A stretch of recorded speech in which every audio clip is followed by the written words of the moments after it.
officiellement la rencontre. I am now officially starting the meeting. This is meeting number 4 of the Standing Committee on Public Safety and National Security. Pursuant to Standing Order 1082 and the motion adopted by the committee on September 18th, the committee is meeting to continue its study on the growing problem of car theft in Canada. In theory, we have an hour, but we don't actually have that much time. We'll need to rise between 1 and 1:10, depending on what is happening. This meeting will take place in a hybrid format. That said, all MPs are present in the room today. I would now like to welcome our witnesses who are sitting down as we speak. We have Mr. Craig Oldham from the Department of Public Safety and Emergency Preparedness. We also have Aaron McCrory, Vice President, Intelligence and Enforcement at the Canada Border Services Agency, who we just heard from a few days ago. And our third witness is Mr. Liam Price, Director General of International Special Services at the Royal Canadian Mounted Police. They will begin by offering opening remarks of no more than 5 minutes, and then we will go around the table as we usually do. We'll start with you, Mr. Oldham. Thank you, Mr. Chair. Sorry, I didn't see if my mic was on. I don't want to take too much time. One of the issues that we had, and I hope we could dispense with this within about 2 minutes.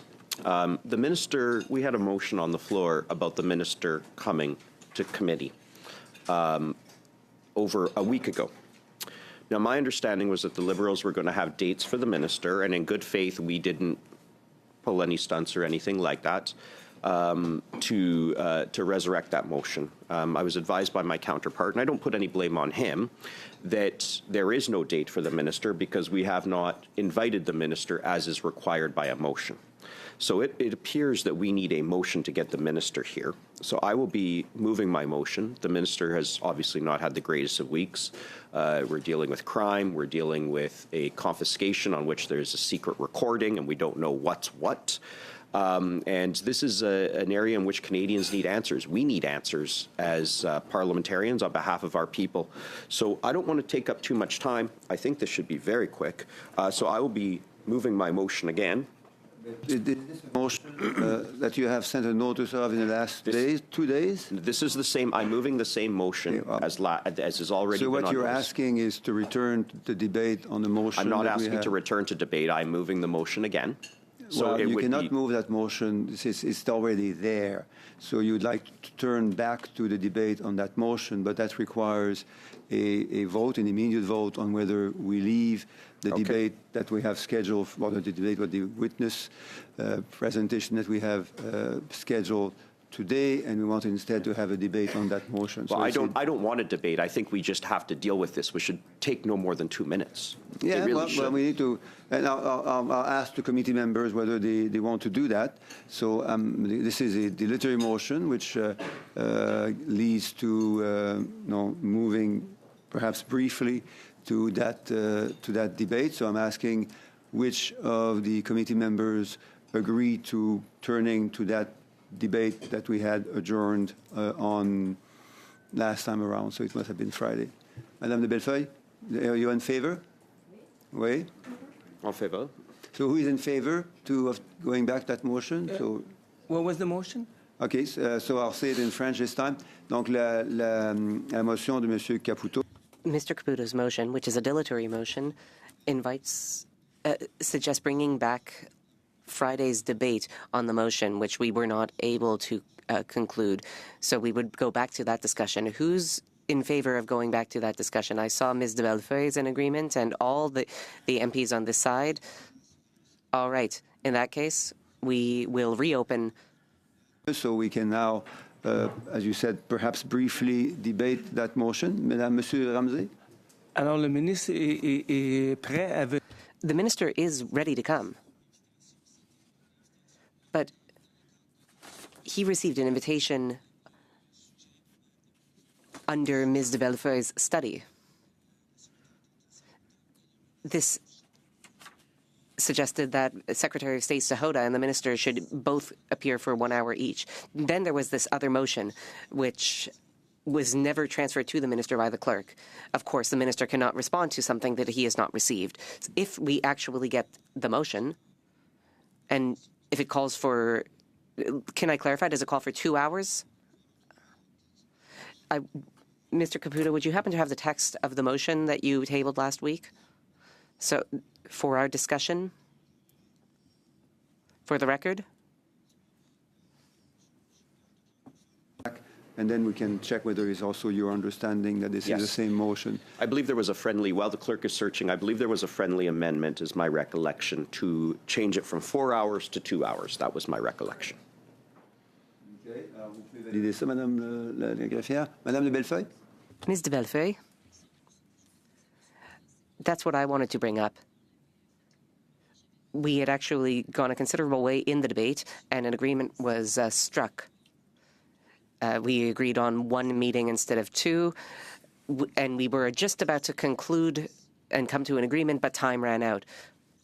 I don't think there was any opposition from our Liberal colleagues, and because of that, I hope we can actually adopt the motion and hear from our witnesses. Very well. I'm going to suspend just a few minutes, and I mean a few, so that the clerk has enough time to bring up the text of the motion.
For the minister, so we can read that motion again if that is useful.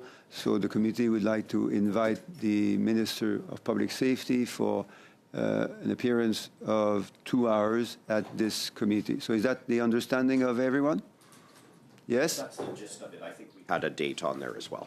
Yes. Yeah.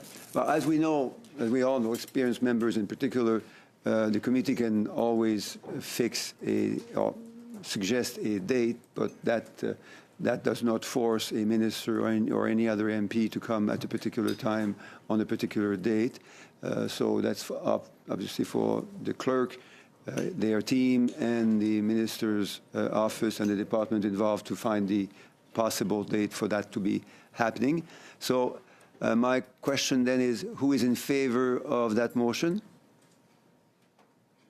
Okay, so it's passed. So we would then, move back to the business of the day, which is, merci, Monsieur Caputo, which is, as I said earlier, for Mr. Oldham first to speak for about 5 minutes.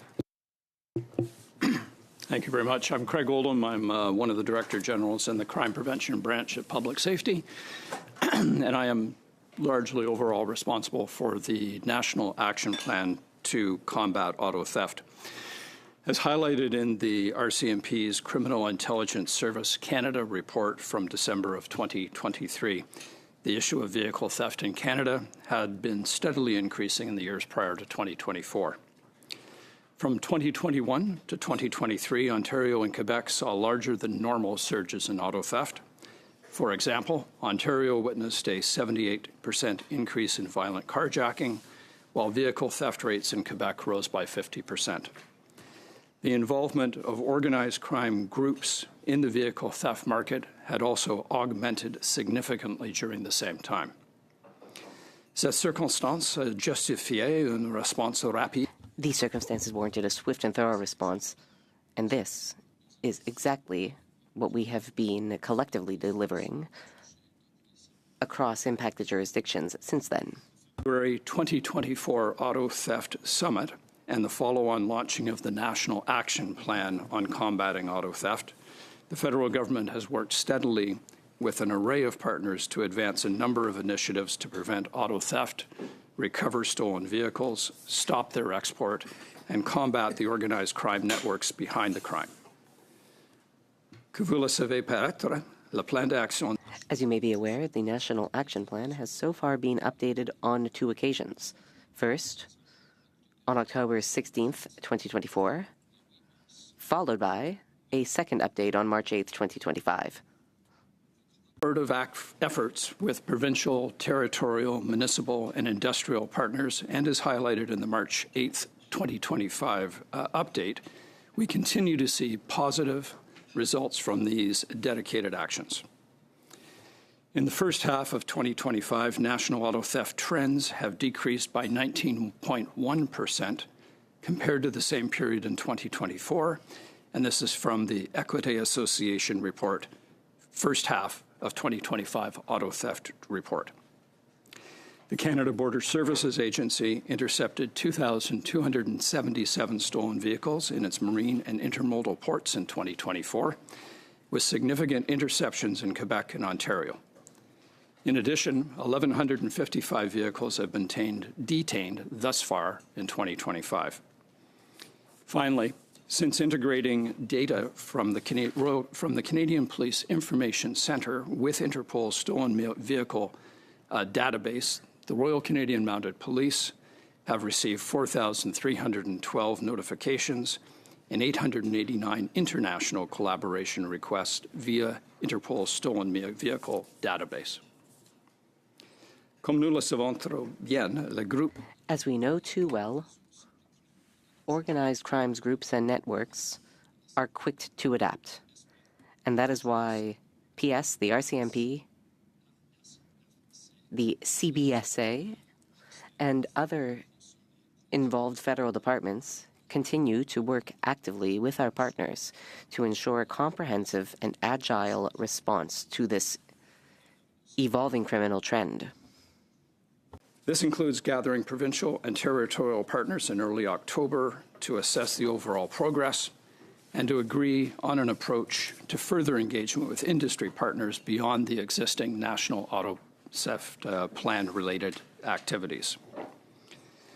This also includes continued work with Interpol so that they can further continue to contribute in tackling transnational organized crime.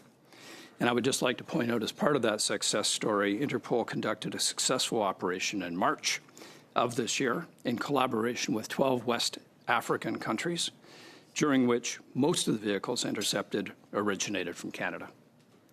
Unless there are immediate questions, Mr. Chair, I would pass to my colleagues from the RCMP and the Canada Border Services Agency in reverse order.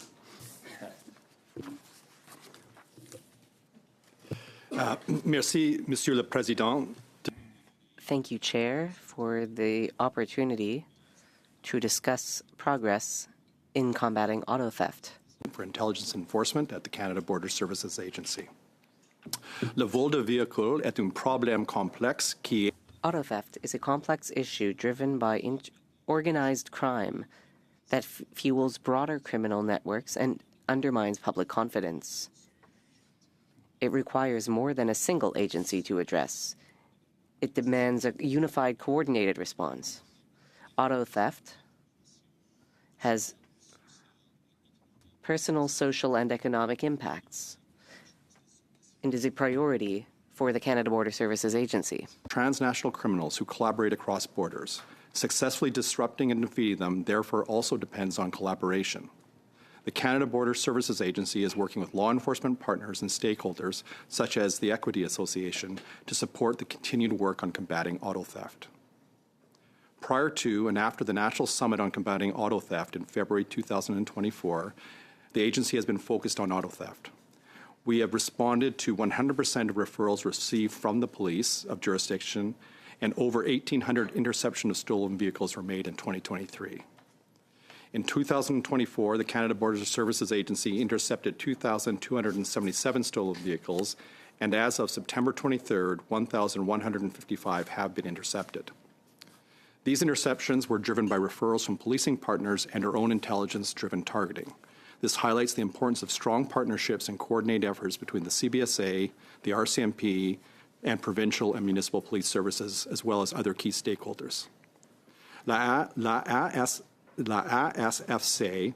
The CBSA undertook additional work following the summit with the dedicated funding received, such as we deployed scanning technology in the Greater Toronto Area to enhance our ability to examine cargo containers at intermodal facilities destined for export. Joint intelligence groups and coordinating the sharing of intelligence and information on auto theft to support law enforcement investigations. Nous avons également tenu des réunions régulières. We also led regular meetings with chiefs of police to discuss progress on combating auto theft and exchange on trends and intelligence. Services Agency, in partnership with the Department of Justice, continues to review its legislative frameworks. A review of reporting obligations and compliance measures is in progress to ensure that the CBSA has the necessary tools, laws, and regulations to detect stolen vehicles before they are exported. Equité Association is reporting a 19.1 decrease in auto theft in the first half of 2025 compared to 2024, which I would argue, and it's echoed by Equité, is the result of the collective effort of Police of Jurisdiction, the RCMP, and the Canada Border Services Agency, Equité, and other partners. The Equité report also notes significant decreases in Ontario, down 25.9%, in Quebec, down 22.2%, provinces that had previously experienced the highest auto theft rates from 2021 to 2023. Les efforts coordonnés ont donné d'excellents resultats. Coordinated efforts have shown great results, and we are committed to continuing these efforts with partners. I look forward to answering any questions the committee may have. Thank you. Merci, Monsieur McCrory. Monsieur Price. Thank you, Mr. McCrory. Mr. Price, over to you. Mr. Chair, thank you very much for the opportunity to provide an update to the committee on the RCMP's work to combat auto theft as part of the National Action Plan. My name is Liam Price, and I'm the Director General for International Special Services within Federal Policing at the RCMP. It's a hard title. Essentially, it's our relations with Interpol, our posts overseas, and our peace operations around the world. La lutte contre le vol de véhicules nécessite. Combating auto theft requires strong partnerships, cooperation among law enforcement organizations, governments, industry, and international partners is essential to managing this evolving and persistent criminal trend. While the investigation of each auto theft incident falls under the Police of Jurisdiction in Canada, the RCMP plays three essential roles. From its federal policing mandate to investigate the most serious threats to Canada, to its leadership role as the National Police Service, supporting provincial and municipal efforts, to, lastly, its role as the Police of Jurisdiction and contract jurisdictions. Pillars of the action plan, the RCMP is responsible for a number of activities as co-lead or lead. I'd like to provide some highlights of our efforts and then focus on my area of responsibility, international cooperation. Domestically, as you've heard from my colleagues, the RCMP continues to participate in multiple active joint task forces across the country. These include, for example, in Quebec, Projet Recherché, led by the Sûreté de Québec. Also, Project Vector, led by the Ontario Provincial Police. These efforts aim to disrupt organized crime activities for stolen vehicles at all stages, and they are producing results. Overall, Recherché has led to some of the seizures you've heard to already, the seizure of some 1,300 stolen vehicles, as well as the repatriation of more than 100 from overseas. This has resulted in 48 arrests and more than $1 million in funds seized. To date, Project Vector contributed to many of the vehicles intercepted at the Port of Montreal bound for overseas.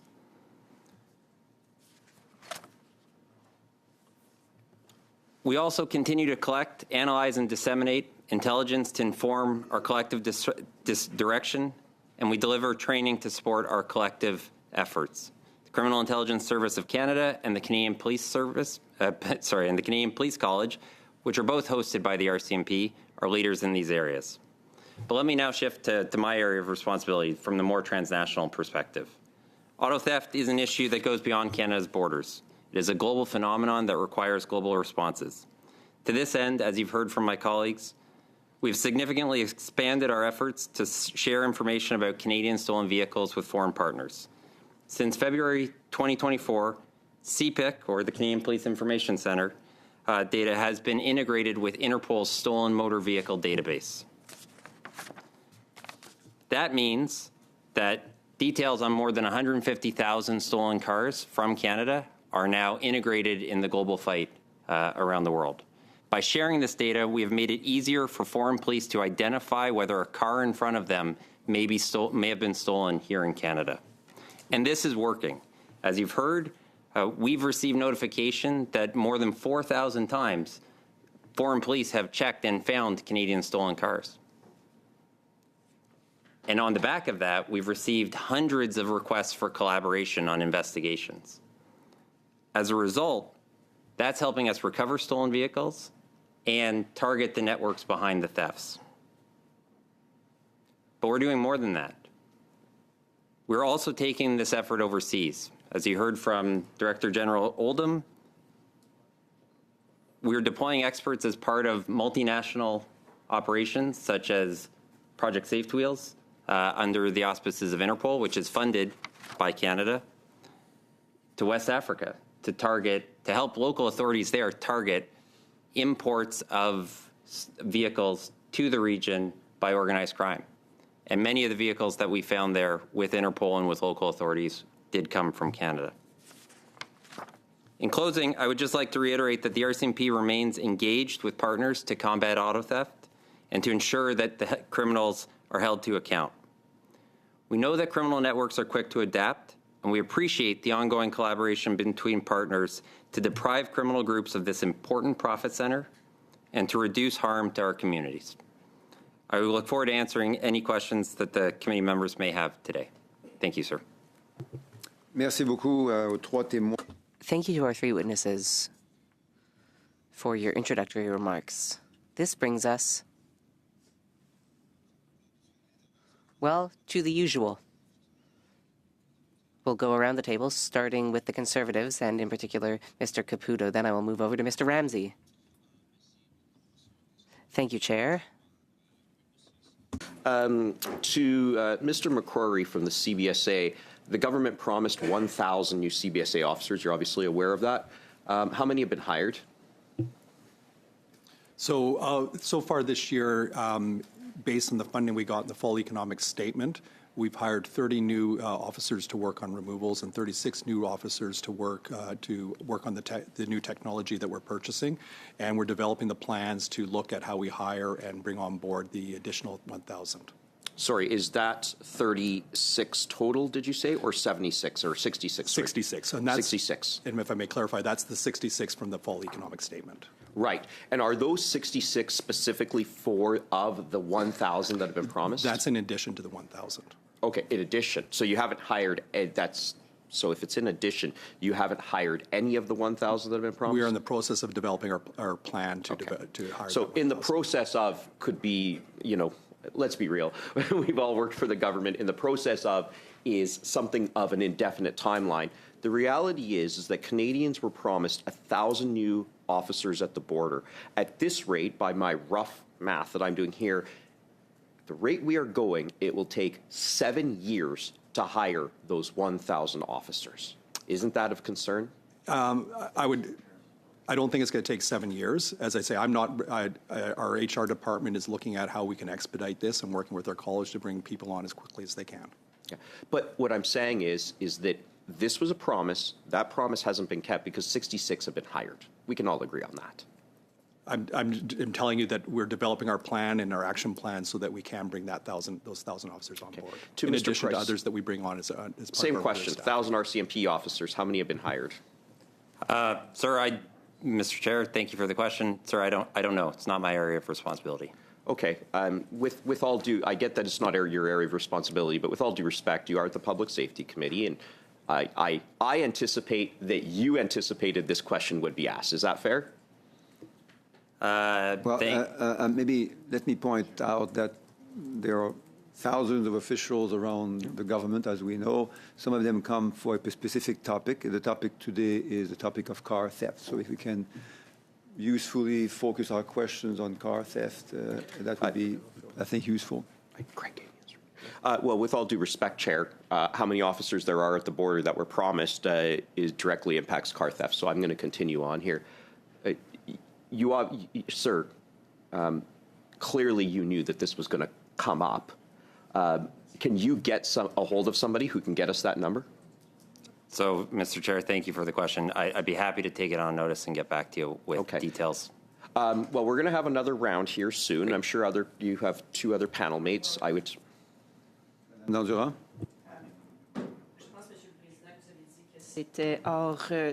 I think that we agree that this was out of topic, so is that line of questioning continuing? Well, there's a certain latitude, a certain freedom in questioning, but of course the witnesses are not always able to give the answers that the MPs are looking for if that is not related directly to the topic that was announced for the day. On the same point of order, Mr. Chair, I will continue, and the reason I will continue is because we're talking about auto theft. Central to auto theft is our border. Central to our border is how many RCMP officers are there, and central to how many RCMP officers are there is how many were promised. So I will continue on with this questioning. Mr. Price, are you prepared to send a text message to somebody who knows, and then in the next round we can come back to you? Mr. Chair, that... Point of order. Oui, Monsieur. Mr. Chair, we've all been familiar with the procedures that are used in committee. The way it works, and I'm sure Mr. Caputo is fully aware of this, is not that you ask a witness to actually text someone back in the department. That is truly unprofessional and a practice we would not want to encourage here. So if Mr. Caputo wants to ask Mr. Price to follow up subsequently with information, that is permitted. But the practices Mr. Caputo is promoting is truly unprofessional. Well, thank you for pointing this out. Obviously, Mr. Caputo, as all other MPs, are free to formulate their questions in the way they choose, but obviously they will want to take into account those points of view. Well, unfortunately for my Liberal colleague, I'm here on behalf of Canadians who have questions, and we need those questions answered, and we need those questions answered now. And I don't think it's unprofessional to ask a senior member of the RCMP as to whether they can get the information in a timely manner. In fact, I think that that's not only professional, it is my constitutional obligation as a member of His Majesty's loyal opposition. How many containers Point of order, Mr. President. Okay, this is getting ridiculous. Monsieur Ramsey? No, Mr. Caputo is on the same line. I mean, he's asking an officer that doesn't have which is not his area. He doesn't work in human resources. He works on car theft. So I don't think it's realistic to ask him to answer a question and sort to imply that he should know that answer. Well, again, witnesses have the freedom to say whether they can or cannot answer the questions, and I'll follow up again with you, Mr. Caputo. Well, on the same point of order, I've been interrupted 3 times asking a very basic question. There were promises that were made by this government. I am asking whether... I have the floor here, Chair, and I'm responding on a point of order. He cannot point of order my point of order. If it's the same point of order, I think we've already discussed it quite well until now. So I just encourage everyone to focus on the issue of interest today. We have the benefit of 3 great witnesses, and we want to hear from them. Sorry, and has my time been stopped throughout? I will enhance your time. You have another minute and a half. Thank you, Mr. Chair. The point I'm trying to get to, Mr. Price, is this. This has come up in the House of Commons countless times. We all can acknowledge that. You are a senior member from the RCMP. I think it's reasonable that we as parliamentarians would expect that if you don't have an answer, you will get that answer forthwith.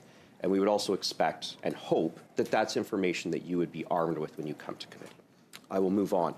Mr. McCrory, what percentage of export containers are scanned at the border? I'd say, merci, Monsieur le Président, pour la question. I'd say I couldn't give you a breakdown in terms of import versus export, but I'd suggest around 1 to 2% of containers are examined. Okay. I'm not talking about import. I've asked this question before, so I'm aware of the answer, but I need to get it on the record.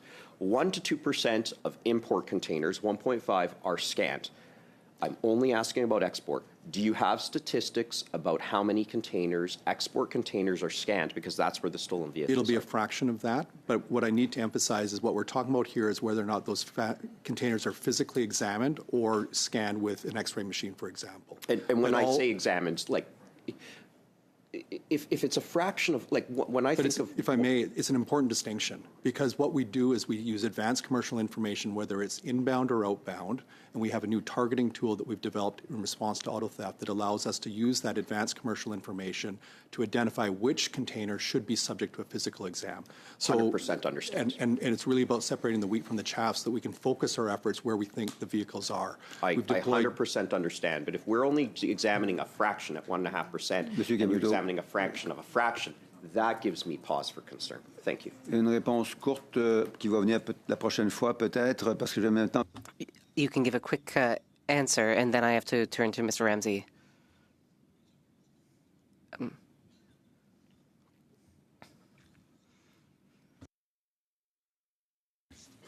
First, congratulations on the 20% reduction in car theft. It looks like I expect that your measures will continue to bear fruit, and we will see that number continue to rise. As you noted, organized crime does have a tendency to evolve and adapt and become more and more sophisticated.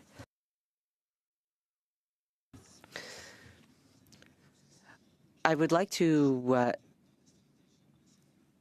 hear what provisions of the National Action Plan led to the greatest results. Best practices, what is done throughout the world, and what you've drawn inspiration from when implementing the action plan. Merci pour la question. Thank you for that question. It's a good question. Theft, I would suggest, is a team sport. And it would be difficult to point to one single action. But I would very much suggest that probably our greatest strength has been the collaboration portion of this, actually bringing the partners municipally, federally, internationally through Interpol together to do that intelligence-based law enforcement that allows us to actually target in and zero in on the problems. I would suggest as well that there have been a number of regulatory and legislative changes as well that have also enhanced our ability to reduce the number of auto theft and to make this less attractive to organized crime, who, much like water, will always follow the path of least resistance and go where they think the profits are the highest. And the more deterrence we put here, the less engagement. Thank you.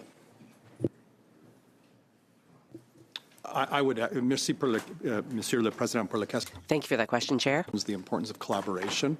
When I look at the results for the Canada Border Services Agency, we recovered in the order of 2,300 vehicles last year. We're on track to do about 1,500 this year, and I think that's an indication of auto theft going down. That's all entirely due to the collaboration with our policing partners. So when we've identified stolen vehicles, it's based on police referrals. It's based on the new intelligence capacity that we've built and our new targeting tool that we've developed. In the Toronto area rail yards, we deployed 2 scanners to look randomly for vehicles. We did 6,500 scans so far this year, and we have not identified any stolen vehicles as a result of those 6,500 scans. So the success is working with partners. The success is taking an intelligence-driven approach. The success is based on collaboration. Our president convened police chiefs about 7 times since the Auto Theft Summit to coordinate efforts, and I've convened my partners, my counterparts about 25 times, all with a view to making sure that we're all working together, all collaborating to identify stolen vehicles and defeat organized crime behind it. And Merci encore, Monsieur le Président, pour la question. Thank you for that question, Chair. Colleagues, and just really emphasize that role of global collaboration. The Secretary General of Interpol highlighted Canada's inclusion of all of its stolen motor vehicle data in Interpol's databases as a global best practice, and one that should be emulated by countries around the world. And that has led to us finding connections that we didn't know were there. And that's really important to sealing off those vulnerabilities that Mr. Oldham spoke about. So I'm very proud of that collaboration, and it needs to continue, and we are continuing it later this fall. We will be at the next Interpol Global Conference on Vehicle Crime, talking with evolving trends that we're seeing around the world. Thank you.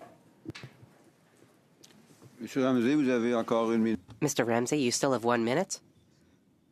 All right, we will head over to Ms. de Bellefeuille.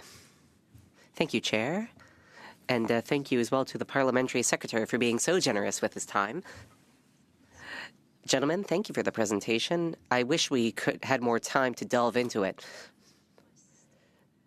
I did not take part in the car theft study, but I have read the National Action Plan and its various updates. It looks like everyone is doing their job, but no one is going after the root cause of the problem.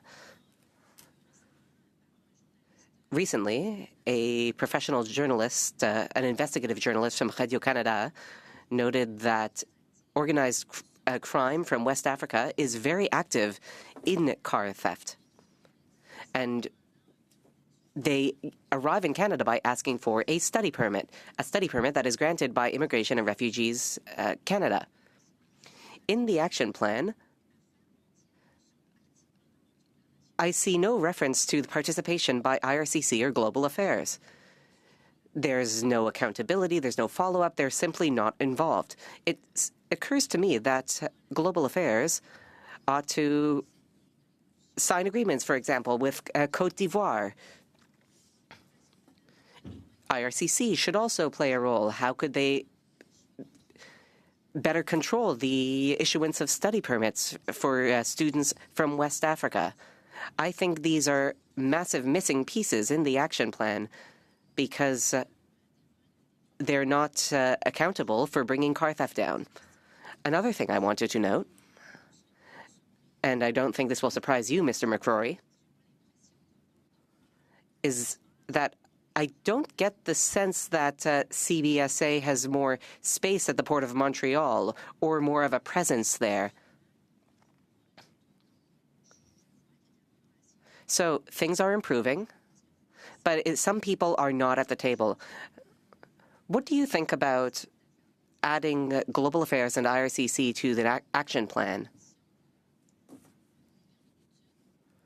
so that they can rein in the issue of study permits issued to West African students?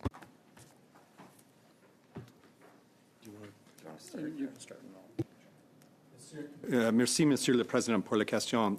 Thank you for the question, Chair. Right, in the sense that, and this was an interesting case where CBSA played a very active role with police of local jurisdiction in terms of conducting the investigation, and in part this was driven by some of the findings that CBSA inland investigators generated, and working with FinTrack as well. And so part of our normal working relationship with IRCC is, in fact, based on the information that we've gathered through this exercise, is to share that with IRCC so they can do a better job of when they're issuing student permits. And it's also a little bit on CBSA because some of those student visas will come to us for background checks. And so that will inform us in terms of how we do background checks prior to a visa being issued. I think the other part that I would highlight is the police are going to play their role in terms of doing the criminal investigation and ultimately charging people. But there are foreign national students, for example, who are convicted, then we will remove them. So they would be inadmissible for criminality or serious criminality. And one of the consequences, once they're done with the criminal system, would be for us to remove them. And we're actively pursuing that. Sorry to interrupt, Chair, but currently we are well aware that there are students from West Africa taking part in organized crime in Canada, and we know that they are active on car theft. What I'm saying is, how come IRCC isn't tracking the coming and go, the movements of these students? people involved in organized crime can go back and forth between Africa and Canada without being tracked. When a student shows up in the country, we completely lose track of them. Because as far as I know, CBSA does not track the movements of students. Am I wrong about that? It's hard. I can't answer on behalf of IRCC. I can't talk about what the IRCC is doing. What I can say is that we do have inland investigators, and when we receive tips or when we receive information that there may be students, for example, involved in criminality, we will pursue that, or we will share that information with police and either work with them or let them pursue their criminal investigation. So the extent that we have information about it, we don't actively monitor every student in the country. We don't actively monitor every foreign national in the country. But when we do receive information about criminality, we will pursue that. And again, we either do that with police or we will pursue it on our own. And the ultimate consequence for that will be removal if somebody's convicted. Question, Monsieur le Président, c'est dans le plan. An additional question, Chair. In the plan, the RCMP, the department, and the CBSA are all involved. But there is little to motivate the auto sector to build cars that are harder to steal, if I may. There's a certain timidness. We're talking with the sector, we're speaking to them, we're having discussions, but that's another root cause. How come cars are being built that are so easy to steal? Should the minister not poke the auto sector a little bit so that they improve things faster? In 10 seconds, please. Mr. Chair, I'll try in 10 seconds. Certainly, we are engaged with the auto sector and the manufacturers. It's a new area of work which we are increasingly engaged with them on. In fact, we have meetings in October with partners in that area. I would also point to the work that ISED is doing in terms of trying to encourage innovation around reducing auto theft through technology. It is obviously a complex space because of the interaction with the United States and the joint nature of the auto industry. I think that more detailed explanation in this subject could probably come from Transport Canada and from ISED, because I'm not the expert in that kind of detail. But I will point out that we consider the auto sector, the manufacturing sector, all of the private sector as key partners in the National Action Plan. Merci. Alors, j'ai évidemment l'horloge devant moi. Thank you. Seeing the clock, I know we absolutely have to be out of this room between 1:10 and 1:15, so we have time for two more interventions. We'll start with Mr. Lloyd, and then we'll move over to Ms. Akan. Mr. Oldham, you had said that 2,227 vehicles were intercepted at the ports by CBSA in 2024, and that so far this year, 1,155 in 2025. I noted that in 2023, there were about 1,800 vehicles that were intercepted at the border. However, out of all the vehicles that were stolen, according to Equite, in 2023, about 2.5% of stolen vehicles were intercepted at the border. That went up to about 3.9% in 2024, and it's sitting at, if trends continue this year, about 5%. It doesn't seem like a very dramatic increase in the amount of vehicles being intercepted at the border. Why has the number not increased, given all the investments and announcements the government's made?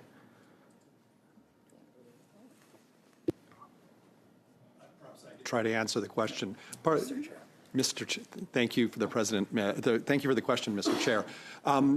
Not all cars that are being stolen in Canada are bound for the export market. So I think you need to be like, I don't mean this disrespectfully, but like how you calculate the percentages that in terms of what's going out. What I can say is that even this year we're seeing a decline in the number of vehicles we've intercepted at the border. By rough math, we're going to probably intercept about 1,500 vehicles. That's still higher than the years prior to 2022, right? So 2022 is about 1,300 vehicles. So we're still seeing more. I think when you look at the combination, the number of vehicles we're intercepting, the decline in auto theft, I'm not pretending that CBSA is the only answer. I think that's the point, is that we've been working very well with our partners, and what that is having an impact on auto theft. Criminals are moving on to other and different modes. We're seeing change in their trends. We're seeing them move to the West Coast rather than the East Coast, for example. But I do think we're having an impact.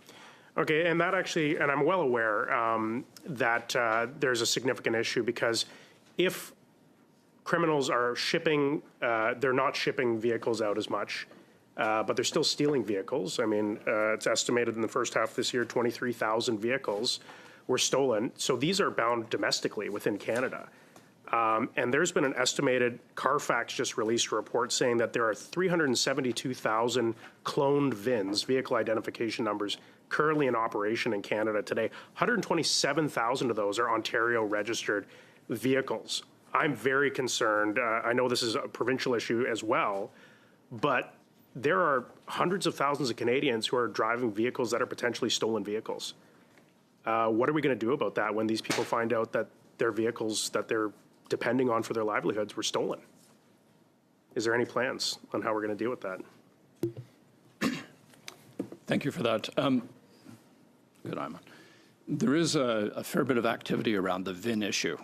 It's a very interesting one, and Ontario has been quite seized with this as a province and is working with us on it, and with Transport Canada and with ISED as well.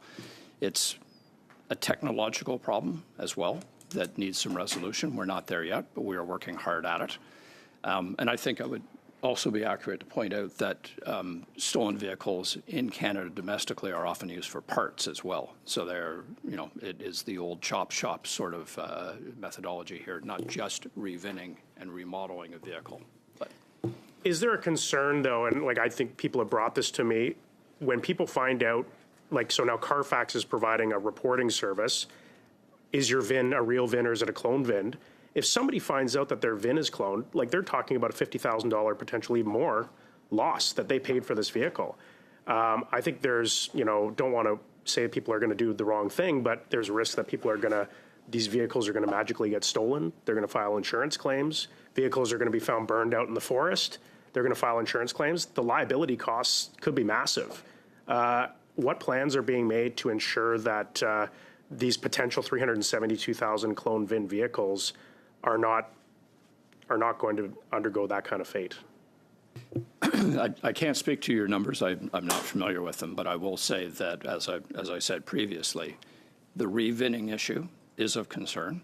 And through this national action plan and the collaboration between provinces, municipalities, police forces, et cetera, we are actively working on that issue. So there is not a plan yet. We are working on a plan, would be a fair assessment. Yeah, because we're in a cost of living crisis right now. People, probably through no fault of their own, bought these vehicles. And this is the work of transnational gangs, is it not? These are gangs that are selling these stolen vehicles, revinning them. What's being done to combat these gangs in doing revinning domestically in Canada? That's my final question. Thank you. I will say that that globally, the government is doing quite a bit around the gang issue. You've seen actions within the border bill. You see actions that are included in Bill C2, which is coming forward. There have been changes through bills. I'm sorry, I don't have the bill number in front of me right now. Bill C69 back in June of 2024, which increased the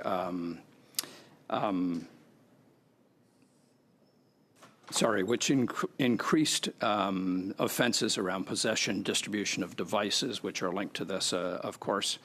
Also adding aggravating factors. Sorry. We're out of time. Sorry to interrupt you, Mr. Oldham. Madame Macan? Ms. Akan. Merci, Monsieur le Président. Thank you, Chair. My question is for all of our guests. The numbers that you shared from the Equity Association report, that is a drastic change since last year, since 2024. Additional to the numbers that you gave, Ontario also, you mentioned, had almost 26% decrease. Thanks to the civilian and uniformed members of the law enforcement, and also thanks to Halton Regional Police Services, which is headquartered in my riding, They did have a project credit investigation that revealed a sophisticated auto theft network operating in the GTA, that including chop shops and rewinning the vehicles. So those domestic chop shops are now expanding to ship parts internationally. So the EQT report also notes that the RCMP's role in providing stolen vehicle data to Interpol as a key part of the successful strategy. With criminals now targeting provinces like Alberta for international export and even expanding domestic chop shops to ship parts internationally, how is the enhanced data sharing with the international partners like Interpol empowering the RCMP to disturb these evolving global criminal networks at their source and destination points? Thank you. Thank you, Mr. Chair, for the question, and thank you for the detail and the comments about our international efforts. Let me first say Halton is a great partner, and the Halton Police Service is an incredible, dedicated bunch of folks.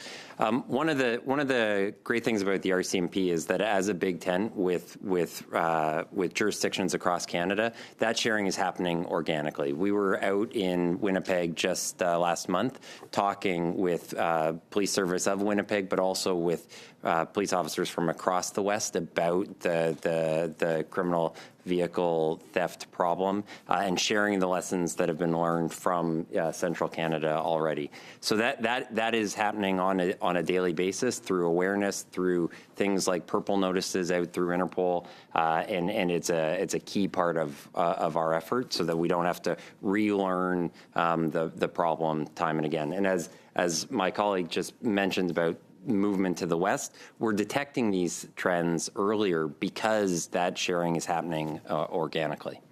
I hope that's helpful. Thank you very much. So the report also mentions the positive impacts of Ontario's major auto theft prosecution response team, which focuses on crime hotspots, as we see criminal tactics, again, evolving and targeting different regions, like as I mentioned, Alberta. Could you please a little bit discuss how the RCMP is applying lessons learned from these successful provincial task forces to adopt its national strategy and stay ahead of these organized criminals? So thank you, Mr. Chair, again for the question. Like any challenge involving organized crime, it is a bit of an arms race, a cat and mouse game. We take action, they adapt. We take action again, they adapt. And so it's a constant learning process. One of the great things about the collaboration amongst all levels and all the various partnerships has been our ability to use that to adjust our strategy. So as you described, the movement from export of full vehicles to chop shops, the movement of stealing cars to stealing them by fraud. Those are adjustments that we're making within the strategy at a very organic level, and we're applying it as those data points come up in various other jurisdictions. And we're sharing with international partners when we learn that there's a network that may have been active in one country has suddenly moved to another. This group of folks is in your backyard. Let's pay attention to them. And I think it's to respond a little bit to an earlier question. One danger in focusing on it just being one group of people is that the organized crime milieu is quite a complex ecosystem, not necessarily from any one country or one background. So we really need to use those lessons and use those investigations to focus on the people who are committing the crimes in the round. C'est très bien, Madame Akan. Une dernière. Thank you, Ms. Akan. Mr. Chair, I don't have any other questions. They already answered some questions that I had. If I have any time left, I would like to share it with Madame de Bellefeuille if she would like to take that time. Okay, that's great because we indeed have 2 minutes and a half, Madame de Bellefeuille. We don't have more than that. Merci beaucoup, Madame Akan. Thank you, Ms. Akan. Thank you, Chair. My only question is for Mr. McCrory. In the action plan, there's a goal of hiring new CBSA officer to deploy them into ports, rail yards, and intermodal centers. The plan is about to turn 1 in November. Can you tell us how many new officers have been deployed under the National Car Theft Action Plan?